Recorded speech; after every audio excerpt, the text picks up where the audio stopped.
Hello, Gabriel Charteau, and welcome to FPS in about 3 minutes. There is no solo mode. It's a game for 2 to 6 players, playing time is medium, and it's a moderately complex game. You are a soldier caught in a war for the planet Earth after multiple alien species arrive in their race to destroy the resource-rich system. With forces from all sides spread thin, can you complete your objective and destroy the other factions standing in the way? The game lasts for 15 rounds or until one player has completed their objective. These objectives include retrieving an item, killing other factions, or destroying an enemy transport. Each player will begin by selecting their character. Characters can range from melee fighters with shields and armor to snipers with accurate rifles. Dice. Combat uses dice, with regular consistent dice and critical hit multiplier dice. Cards. A hand of cards unique to each character is used to denote actions. Play a turn. The game moves in phases, which are simultaneous. The first 2 phases are where decisions are made, the next 2 are the results of those decisions. During the planning phase, each player will choose an action from their hand of action cards and play it face down. Players reveal cards simultaneously. Actions can include moving and shooting, throwing grenades, character-specific abilities, and the optional addition of ultimate abilities.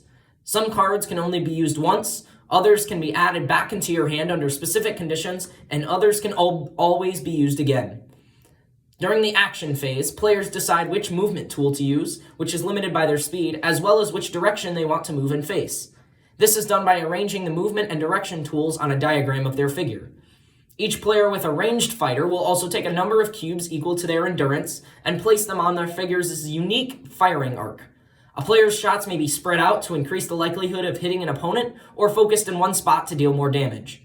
Melee characters instead decide which skill to use. These skills can include jabs, swings, blocks, and the skill will determine range and damage.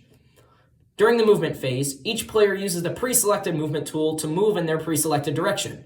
They then rotate their figure to face that correct direction. During the combat phase, abilities and attacks are resolved. Attacks use a laser pointer that, when lined up with the figure, reveals a firing arc. Dice are rolled depending on the number of cubes in any section of the revealed firing arc that hits another figure. Melee figures instead use ranged tools based on their attack. Damage is determined by the hit value on your character multiplied by the dice results minus the defense value of the opponent. If you roll the arrow symbol, resolve your figure's arrow ability.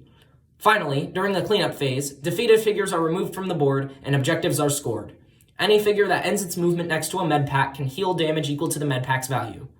Each fighter also has a static ability. These can be triggered in a variety of ways and are unique to each character. Using them effectively is the key to winning.